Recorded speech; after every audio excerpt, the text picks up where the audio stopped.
Hello and welcome. Well, it's become increasingly prevalent over the past half a century that there has been a steady increase in the number of children being diagnosed with autism.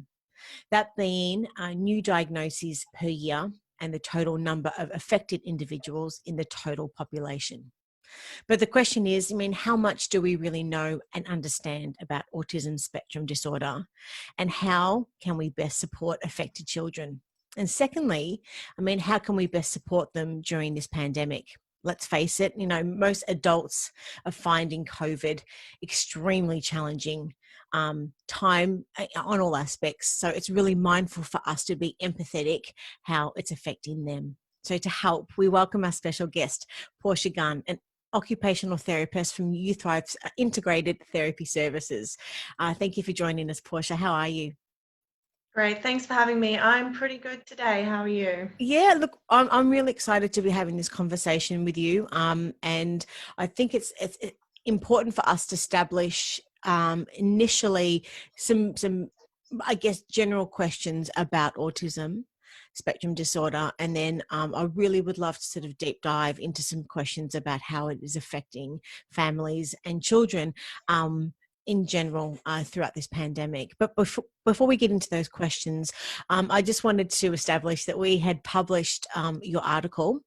Now, the title of that is COVID-19, Supporting Children with Autism. Now, for someone who hasn't read the article yet, can you please tell us what the article is about and then what inspired you to write it? So the article there that it's published is all about giving a bit of background to the strengths and challenges of children or individuals living with autism spectrum disorders, and talks about the challenges that may arise a little bit around the pandemic. But the main focus of that article and what sort of motivated me to go there was, how do you actually cope and deal during that time? What can you do as a parent or a caregiver of a child on the spectrum to get through this time? So it goes through some strategies there. Great. And of course, we'll have the link to the article in the show notes as well. Now, to begin with, can you please just explain what is autism spectrum disorder? And can you please explain some of the signs, some of the challenges, the positive traits that people with autism might display? Yeah, so autism spectrum disorder is a developmental disorder, and it's lifelong. Often some of the more common things that people know about autism are challenges with eye contact, or maybe some rigid type thinking, set routines. What some of the things that people don't think about often with autism, though, is that they have heightened sensory sensitivities. They feel the world more than we feel the world. They have a harder time processing what that world feels like and actioning that every day, which is why we see such a big thing with routines and repetitive actions. So other things that children and individuals with autism experience is that they really find change challenging. It's not easy for them on a day-to-day basis to get through things like this. They also often have difficulties communicating, and that might be actually verbally getting out what they want to say, but it might actually be finding the right words to actually help everybody else understand. And a large part of having autism is that they have difficulties interpreting social cues. So they might not actually understand what other people are meaning or thinking in the world. And again, that forms that big part of how they process that information. They're very literal, very, very literal individuals, and sometimes can find it really tricky to grasp what's being said. However, positives, they're really good at remembering things that you think that are just, what? That even happened? They know it all. They remember it. They often they can be kind of experts in certain areas. Not every person is the same, though, and I think that's a really clear definition to make, is that, passion for all of us is different. It's the same for them. But what we see is when they're passionate about something, they're really motivated to know about it, and that's why they can appear like they know a lot about these sorts of things. And they often live in the moment. Very impulsive at times. They live in the moment, they enjoy it. And I think that those things are actually strengths of individuals with autism. Yes, definitely. So how may autism affect a child then? So I think that when we're looking at children and the impact that it has just day to day is that, getting up, getting dressed, there's a lot of sequencing that you need to do in that time. And if something goes wrong, like somebody wakes up half an hour late, or we've run out of milk for our cereal, some of those small changes can make a big difference and cause a lot of anxiety. We know that individuals with autism are more prone to higher levels of anxiety. So therefore, the day-to-day comings make that challenging. So throughout their day, they're constantly trying to navigate the next step. So when we then look at that, they can't communicate that effectively, or they find that the sensory input in that space is more challenging. There is often more hurdles there every day for them to overcome. Not to say that they can't, because often they do, but this does create behavioural challenges, both externalised, quite large behaviours, and internalised, quite passive behaviours. Can create a lot of confusion for them and uncertainty in general for them. But I think at the other side of that is that it doesn't just impact them as children, it impacts their parents, because their parents don't understand, or adults might not understand them just yet. They'll get there, but maybe not yet. And that makes it even more challenging. And forming those social connections that are really important to every human. Socialization is such a human thing to do. And when you have a challenge in actually interpreting those cues and building those networks, it does create an even bigger barrier, especially at a time like this. Absolutely. So what I'm hearing, the effects of autism spectrum disorder differ from person to person, but most people with autism experience challenges with like socializing, communication, as you said earlier, behavior and sensory processing. But also, I guess the severity of the symptoms vary from person to person. Is that correct? Yeah, so you could walk around and go into a park or something where children are commonly, and you might see a child who's swinging on monkey bars and moving around and talking with friends, and they may have autism. But you may also see another child at the same park who's only sitting with that one item, not speaking to friends, maybe can't verbally communicate, and might actually have some externalized behaviors that are seen, and they also have autism. The spectrum is so large. I have been working in this space for a long time and never met two people the same, ever. And so I was just going to say, yes, no two people with autism are the same, but their characteristics often differ then. Is that right? Between... Big time. Okay.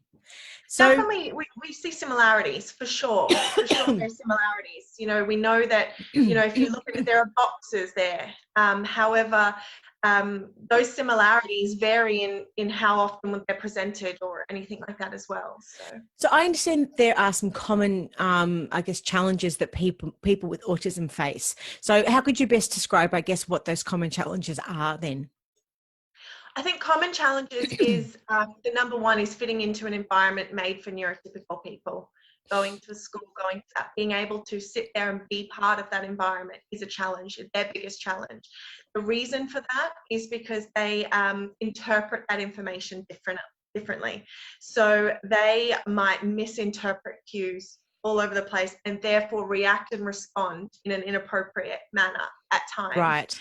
So that is a challenge in itself, because there's a lot of stigma there, and then there's a lot of judgment that comes on top of that, and that creates that issue. But I would say the biggest things are rigidity. Cognitive rigidity is a really big area there, and misinterpreting those social cues, and having challenges in regulating their behaviors and their emotions. Okay. So now sort of moving on to, I guess, COVID, why might the stress and uncertainty of COVID-19, like in particular, be challenging for children with autism? The biggest one is that change in our daily routine. We have all been affected by the fact that sometimes we need to be at home, other times we're not being able to go to those community spaces that we normally do. Our life has changed, our routines have changed. And I think that as adults, we struggle enough as it is.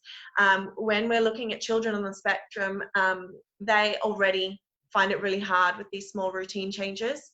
And so COVID definitely is creating a lot of ripples there in regards to that frequent change. I think on top of that, it's as well that lack of socialization, or that difference there. We're teaching these kids in a very structured and sequenced way to to learn how to socialize and to be social people. And so we teach them to play games at lunchtime. We teach them to have conversations in the playground or to whatever it might be. But we're not actually teaching them how to communicate online effectively or how to socially distance and have a conversation. Those skills weren't taught to these people. And so now what we're seeing is that there's been a change in the way that humans are allowed to socialize. Yes. And for them, that's really challenging. The other side of that for them is that, like I mentioned earlier, they're quite literal and black and white. COVID is not literal and black and white at the moment. It is ever changing and ever evolving, and things are up in the air, just like a juggling act. And for individuals with autism, especially children, they are going to really struggle with not knowing what's black and what's white. So with that, I mean, what are some tips to help parents support their child with autism through COVID? And then also just other stressful life events also? I think, and I've mentioned a few times, is routine. And it's because every single day in my clinic, I talk about routine and about keeping consistency. Because when we're all faced with times of change, we naturally go to what we know. And what we know is we get up and we have breakfast, or we go to bed at this time, or we can read that book, or watch that movie. We know that. Yes. And so creating that and ensuring that we have a really clear, like you mentioned, structure to the day. And that will change. And it's okay that it changes. And I think reassuring parents that your life's changing, theirs is too, and it's all right. But what you can do is put that structure in place. I often recommend that visuals are a really great way to do that. Yeah. Visuals supports are a really good way to teach people on the spectrum because they're often visual learners. So having those visual cue cards around, letting children tick things off, feeling that sense of accomplishment, knowing that something is coming next. Keeping those systems in place is really important. Yeah. Okay. Other things. Yeah, keep going. I was going to say, other things to consider there is that at times of change, for people for kids with autism, when there's been a change, they can feel like their entire world changes. So even though it's one thing has changed, they feel like it all has.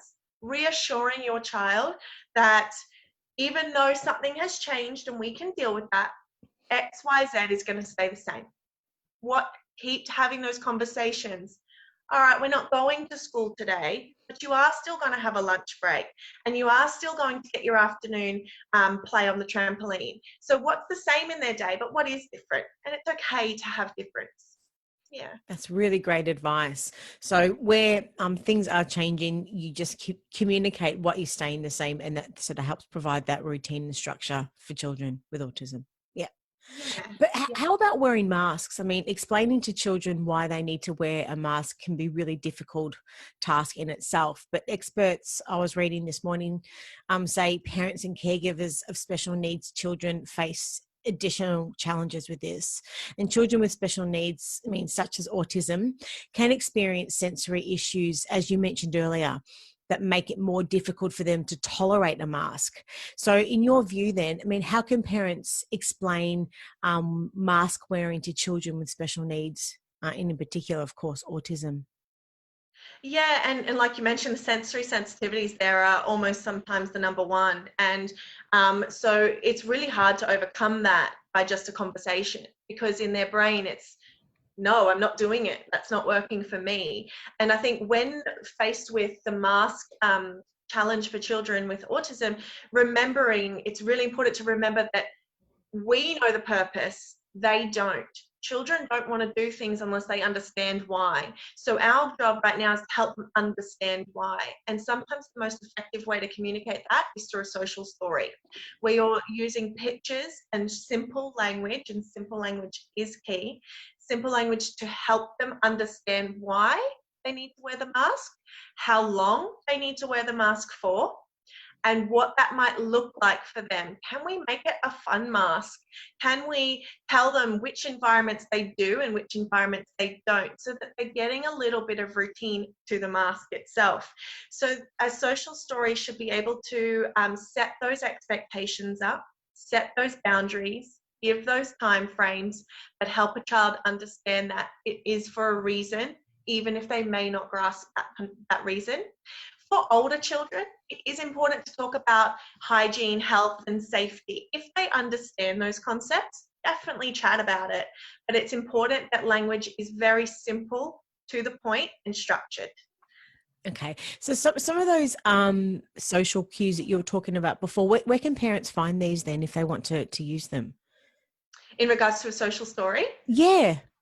yeah, I think that if a parent is already or a child's already engaged with therapy, that's my first recommendation. Talk to the therapist about putting that together, because they know your child, they know your family, and they can help and support you with that. There are resources online of pre-made social stories that can be modified and adapted, but I think at the end of the day, it's not something that's that easy to go and find. I think that the way that I, as a therapist, develop that language for that child is I keep it simple. I think, what would I say to an adult? And take out about 10 words and put that in a sentence. What does my child ask me? So what are the questions that they're asking? Answer the questions in the story. So you're actually using the conversation that you're having with the people around you to figure out what's best, because a family in one household versus a family in another are going to have two completely different stories based on their children and their needs. So just to establish for anyone watching and listening that maybe doesn't understand and know what a social story is, could you just please establish that for us now? Yeah, so a social story is an intervention strategy used to provide simple pictures. So you might pick a picture of your child or a picture of the mask or the shopping centre, and you would put that on one page, and it has one or maybe two sentences, and it literally goes through a story of what's going to happen. So what I'm going to do, so it might say, today we need to wear our mask to keep ourselves safe. I'm going to put the mask over my ears and I'm going to take 3 deep breaths. Then the next page moves over and it goes, when I go to Woolworths, I'm going to wear my mask until we finish shopping, and when I get in the car, I take it off. I'm going to keep happy, healthy, and safe in my environment. And so it communicates what you're trying to already say to your child, but visually. And visually is probably the most important. I use PowerPoint and I make it, chuck everything in PowerPoint. It's really simple and way to do that. But one picture, couple of sentences, and you're done. So even if parents aren't able to find a social story that they're comfortable or happy with or works for their child, they can create their own, as simple as just putting together a PowerPoint presentation. That's right. Yeah, yeah. Picture, Fantastic few words. advice. Thank you for that. And sometimes it can actually help to have children draw their own. So they might draw their own pictures, write their own social stories. And it's kind of their how-to book. That's fantastic. Thank you for sharing that. And just getting back to mask wearing, what makes wearing a mask harder for some children than others? So a lot of kids with autism actually have sensitivity to their head areas, anything related to the head. It's quite a common thing that we see. So the actual strings around the side of the mask behind the ears creates pressure. They're hypersensitive to that input, as well as the lines of the mask on the face. So what that means is that for kids on the spectrum, often they have what we call hypersensitivity to touch. Again, it's not the same for every child, but it means that their little touch receptors are turned on all the time. So anything that touches them, they feel it at a higher level than what we do. And so for them, a mask doesn't just feel like a mask. It feels almost, like a really big lot of pressure around their face. And so it's really quite uncomfortable. And nobody wears anything that they don't like the feel of. So we need to help build purpose and understanding. But that sensitivity is really tough. The other thing to consider is if you're using more generic masks, sort of like those medical ones or anything, they're kind of a one size fits all. You might have quite a small face or different, their ears might sit different. Their actual physical differences across humans make those masks a little bit more challenging too. I have seen some great inventions online, like using their hats to clip the mask on. They're really great. Get creative, figure out other ways to do it that work for your child. But what you can do in those moments is touching the face, so around the nose, around the head, the ears, or giving a bit of a massage, I suppose, to those areas. turns those receptors off a little bit And and calm lets the down. child not feel it at that level. Yeah. Yeah.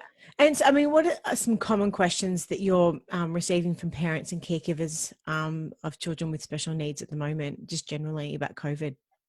I feel like the most common is behavioural struggles. You know, the changes in anxiety and managing those pieces of information that are coming in. I think another element though is how to shield a child from the confusion of the news and those sorts of elements too. So how do I cope with my child being indoors all the time, not being able to go get movement? How do I stop them hearing the news? How do I help my child to calm down and go to bed at the same time each night when they're already at home all the time? So those are probably more of the common sort of questions that I'm getting. I mean, and how can parents during this time tell the difference between, I guess, defiance and inability to want to do something? For example, like wearing a mask, like we were just talking about. Yeah. It's really tricky. It's actually an age-old question with autism. Is it sensory? Is it behavior? What is it? And what's defiance and what's not? I feel at the time, you know, if you feel stressed about COVID or something and your child is reacting at that time to that situation, it's not necessarily defiance, because they probably feel the same way you do as an adult. And so it's important that you treat them the way that you would. If you don't want someone to sit there and say that you're being defiant, don't tell them they are. In a time like this, when we're going through, you know, pandemics, natural disasters, times of uncertainty and change, it's really often the best practice to always think, this is not defiance, this is a reaction to stress. And the first thing to do is manage that. Give the structure, give routine, create a calm space, and give the input. If the behavior continues, then often we go, okay, it might be a little bit more of a defiance. But you always start thinking that it's not. Great advice. In your opinion, I mean, should parents provide incentives during this time, or is it just the clear communication they need to focus on? Incentives can be really great. Children on the spectrum are actually more externally motivated than internally, so they need those external rewards to help them get through challenging times. We see that they don't often find internal rewards systems enough. They don't see the purpose themselves. So rewards can be, or incentives can be a really good strategy to use when you're trying to create a new routine or structure, or to get them to do something like wear a mask, or you know, they might not want to go to the backyard because they really want to go to the playground, and so you've got to then put some reward systems in place to get them to engage in the things at home and teach them. I think a really important thing on incentives though is that children on the spectrum don't always automatically know what they need to do or how they do it. And so we naturally are quite inquisitive people, and they are too, but only when they're confident enough. So it might be that you're trying to teach, you know, you might have a whole weekend at home and you've got arts and crafts and outdoor activities, but your child doesn't want to do any of it. It might not be that they don't want to do it. They might not know how to do it or what it looks like. So incentives can support children to push themselves enough to engage in these new activities, to learn about them, so that then you can use them ongoing, and it actually can make that process of being at home or doing some new things a little bit easier without the need for those incentives later.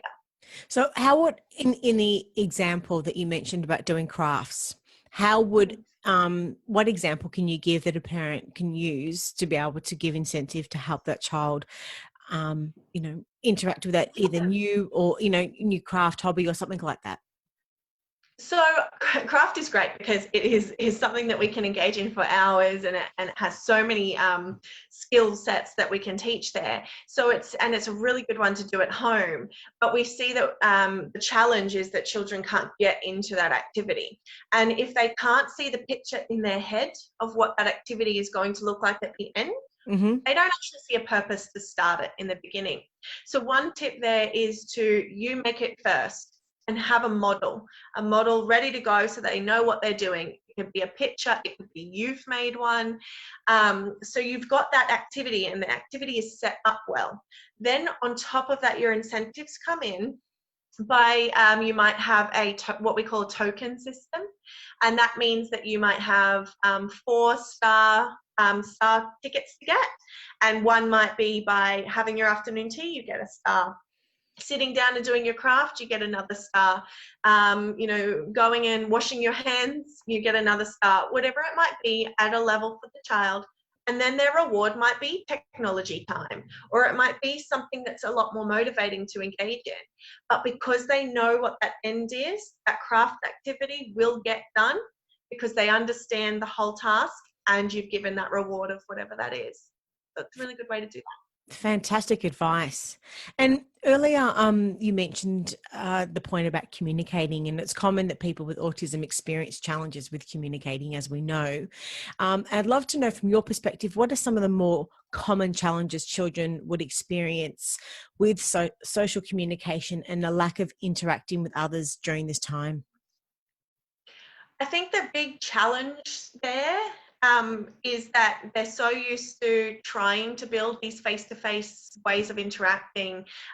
Social cues are about interpreting the face and the body, and then those voice clues and coming on, and we're teaching in that way, so they're understanding or learning to understand humans in that way. COVID creates a challenge because we take out all that information now and we go online. And so now we have to understand typed text and emojis and all of these other things that children may commonly come about misinterpreting. In saying that, technology has been taking over for a while, so some of these children are quite competent and actually enjoy that more, and then the challenge they experience is higher amounts of social communication with their siblings. And so we have two different types of challenge here. I think tips around that is to open up avenues to talk with you as a caregiver. Talk with them. Hey, did you have any challenges today? How was talking to so-and-so on the computer? Tell me a bit about it. Open up free communication between you and your child, because if they don't know they can tell you that there was an issue online, they're not going to. And so parents can be quick to get children in trouble for online chats, or be worried that they're always quite a negative thing, and we do have a lot of fear around cyber safety. But being open and honest with your child, and being somebody that's there and really actually interested, being genuinely interested in your child's discussions, opens that up so that you learn more, and then you can help them make sure that they're communicating effectively. That's wonderful. And so, look, we know that people with autism often experience issues with back and forth conversation and interpreting social cues such as eye contact and facial expressions, as you said, but no doubt that is very difficult from a technology sense. And also I found it really interesting, even interpreting things like emojis as well. That was really incredible for me to be able to stop and understand that is, those types of things can take time and be a lot more challenging from a communication perspective. But is there any advice that you have that may assist parents during this time with regards to communicating it? I mean, how should parents best communicate the information to COVID about their children? So now talking more about their communication with their children about COVID. Is there any other tips that you've got in this instance? Yeah, I think the biggest thing is that parents need to do self-check-ins. That's the biggest tip there. Check in on your own language, because we can get caught in sort of that verbal oversharing. And so checking in the moment. So as you're talking to your child, watch their face change, watch their body change. It might tell you that you're actually talking too much. And that might come from the fact that you're stressed, or you're passionate about it, or you're thinking a lot about it. They don't want that. It's really important when communicating with a child with autism around these things to keep it really to the point, simple, factual information. Facts are important here because that's the way they learn. They do struggle to understand the sort of politics around things. Mm-hmm. And so keeping things factual to the point and looking at connecting it to their life. They struggle to understand other people's impact but they can look at how it affects their life. So really talking about them, talking about your family unit, talking about the facts of the virus, the statistics, those sorts of things can be a more effective way to communicate rather than too emotionally. Okay. So talking about emotionally, I mean, what are your thoughts on encouraging, but I guess not forcing the child to talk about their thoughts and their feelings about COVID? With that as an example, what are your thoughts here? It is very important to open up that platform to communicate. We know that a lot of kids on the spectrum do struggle to communicate their emotions every day in general, and often they don't have the language to communicate that effectively. So they then might do or say things different. So opening up that opportunity to talk about COVID is great. It's figuring out what they're thinking. Are they confused? Can you answer some questions? Are they feeling frustrated, which might help you understand it's because they can't play? Are they feeling anxious? They may not say that. They may just say, I'm bored. And bored is something we hear a lot. Bored is a really easy word. Bored means I don't know. Bored means I don't know what's next. Bored means I don't have an answer. So if your child's using the one word when they're expressing themselves around COVID, it's worth asking more questions and talking generally, because it actually may not be their emotion, but it gives that opportunity and it shows them that you actually care. And we do care. As caregivers of children, we do care, but sometimes the way that we respond can show that we don't for them. If they said, oh, I'm bored, and you're like, oh, okay, we'll just go play. For them, they're like, you didn't listen to me. So it's important to kind of go, oh, tell me a bit more about bored. What does that look like? Can I help? Are you worried about COVID? Are you whatever it might be in relation to that conversation? But when they're talking about COVID, it's important to reassure them, affirm that they've spoken, and redirect where possible and provide a calm solution. If your child's repetitively speaking about it, becoming anxious and building themselves up around COVID, that's where facts can be really useful. Facts create reduced stress when they talk about in that context. So it's important for parents to use as much information and fact as, this is what I'm hearing, tell me if it's right. So for parents to use as much fact as possible when describing the virus and the current situation, for example, closures, social distancing, all the things that we know, and to make sure that they are using clear and concrete language in terms of how to, instead of flowery or abstract phrasing, it has to be very concrete, and to give the children the opportunities to ask questions, but to inform yourself so you can actually give factual answers back that are appropriate to their age, of course, and their development level, which is very important also. You don't want to be giving too much information to a younger child that's just going to confuse or sort of worry them, but correct any misinformation that you may sort of share. And the most important thing is to put things into perspective. Would this be right? Yeah. So Okay. giving them all the information needed, but help them understand what it means for them. So we might give facts about COVID in our suburb, because that's all we go to. Okay. So how should parents leave the children to feel after the conversation? Would it be with a feeling of security and hope, and as much as possible to avoid encouraging sort of any frightening thoughts? Definitely. Do at the end of conversations like this, it's important to do a check-in. Just sort of say, have you got any questions? What are your plans next? Is your brain still busy? And I think that reassuring them that you're there if they have questions and you can answer more. And so then you give them time to go and do what they need to do. And you would probably watch their behaviors for a little while afterwards. Are they going back to normal play and they're actually okay? Or are they looking worried? Are they looking a bit stressed? Maybe they weren't sure. And do another check-in.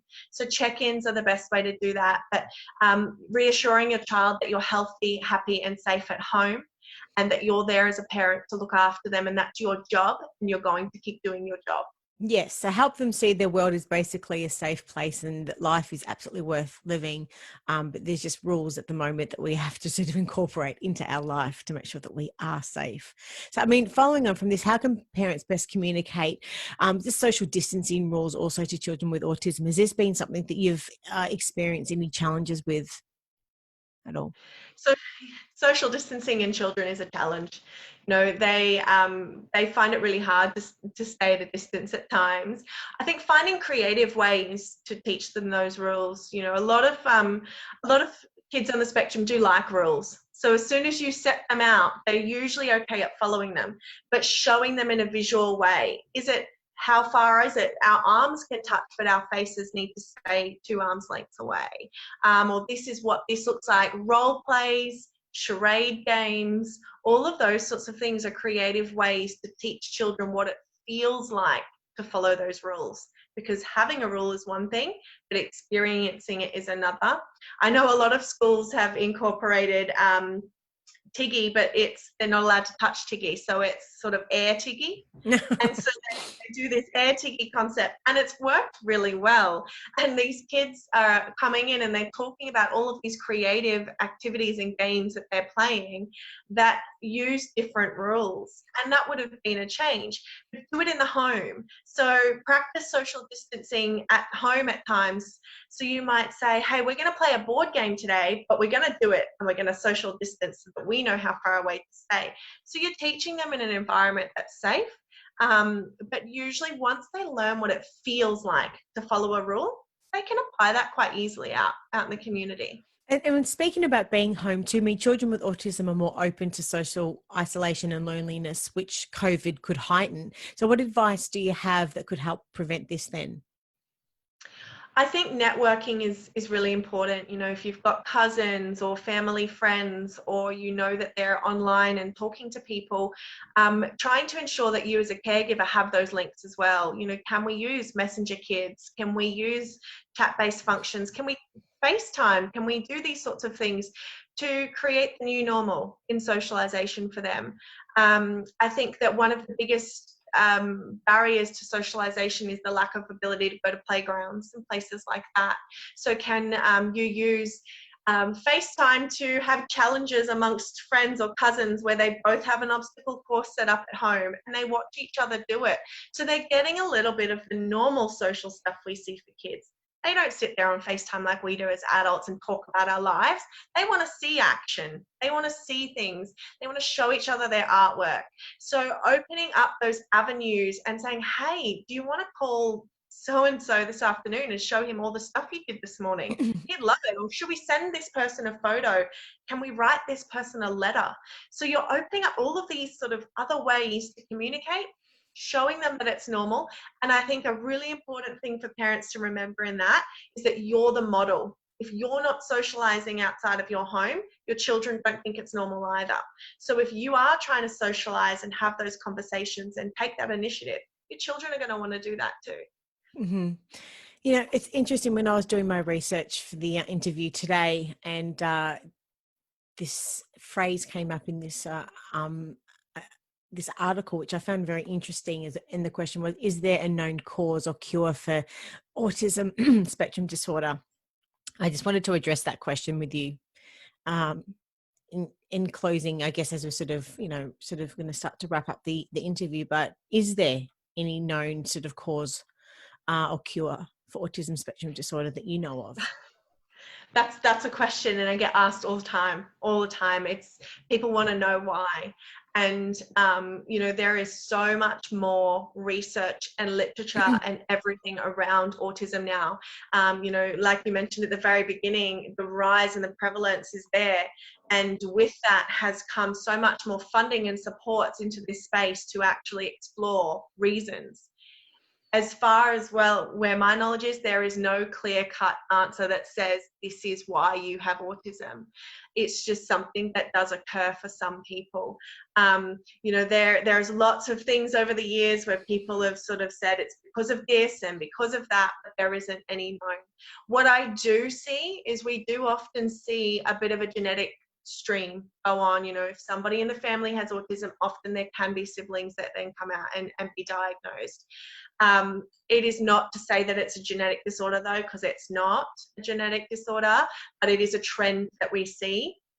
They're doing so much research into ways to diagnose early, and that's where a lot of it is early diagnosis makes the difference. And so I think that question of what causes ASD, I don't know when we'll get an answer, if at all, for that, other than that it's a disorder that does come about, and there are lots of factors, but there's not one known cause. We can't say it's because of this chromosome or this one neural pathway. It's not fully linked. So how early can autism be detected and diagnosed then? Generally, what we see, the trend is that children with autism often develop quite typically up until around 2. And then from about 2 years old, for a couple of years afterwards, they may have a regression in a couple of areas. So they may have a communication regression or a motor milestone regression, like walking or crawling.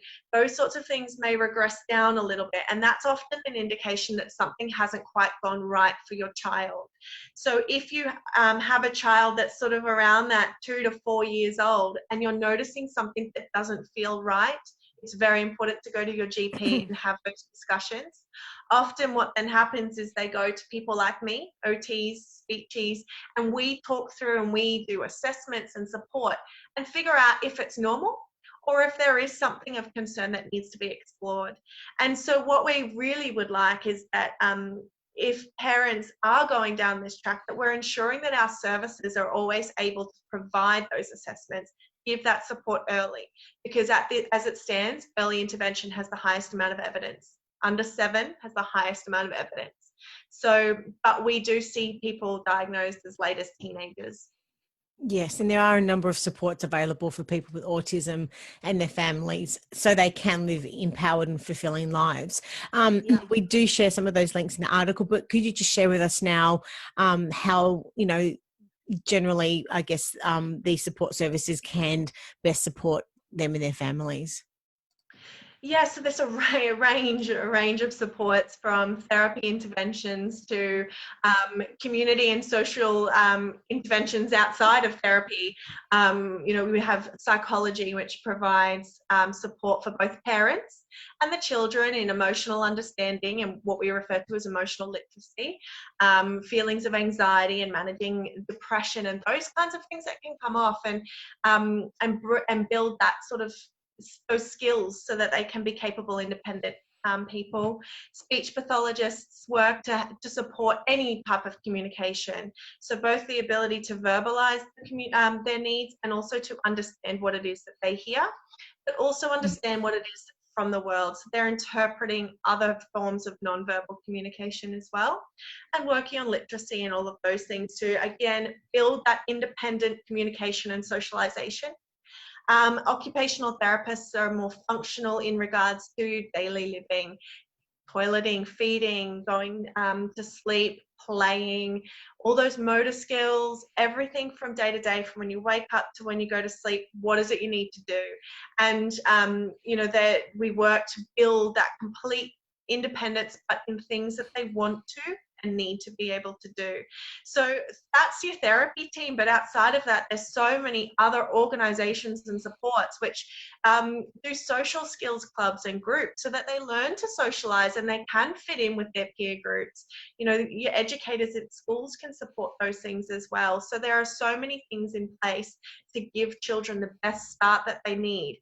All we actually need to remember is that those kids who have a diagnosis of autism, they can fit into the world. They just need to learn it in a different way.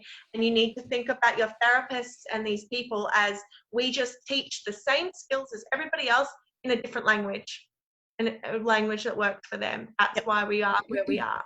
So most people on the spectrum learn to live some sort of life that is doesn't have to be normal. It's actually what's normal to them. And it's all about what's important to them and their families. Portia, this has been an incredibly informative and helpful chat today, which I'm extremely grateful, and no doubt everybody watching and listening is also. Now, we've covered a lot, but if you were to summarize your key messages for anyone watching and listening, what are they? I would say my key messages are that you, as parents, to do your own check-ins, be there, know what you're feeling because your child feels it too. Change and uncertainty is something we're all dealing with, so create those structures and routines daily.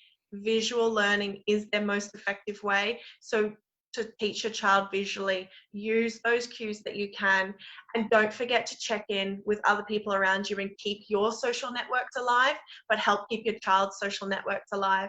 And I guess the big message is, it's not easy, but it's achievable and you can get there. Behavior happens, things happen, but you can bounce back. Your child can get through this. You guys do it together and you can move forward. Fantastic. And if anyone watching and listening has got any questions for you, whereabouts can they find you guys? So I'm based at Springfield, Youthrive, but we've got a website online there, and we've got all of our phone numbers for the clinics there. So you can contact us there. We're on LinkedIn as well as Facebook too. So we have a great team of therapists across all of our clinics that can answer any questions at any point. We really welcome parents who are just wanting some more information to give our clinics a call, even if you're not making a referral to come see us. If you just want help on knowing where to go, do get in contact. And on our website, we do have information around developmental milestones if you are concerned about your child, so go and check that out, as well as a range of different articles that we've written around there that might give you guys some information. Portia, thank you so much for your time. Take care and stay safe. But thank you for everything you shared with us today. It's been incredibly insightful. Thank you. Take care. Stay safe. Bye. Bye.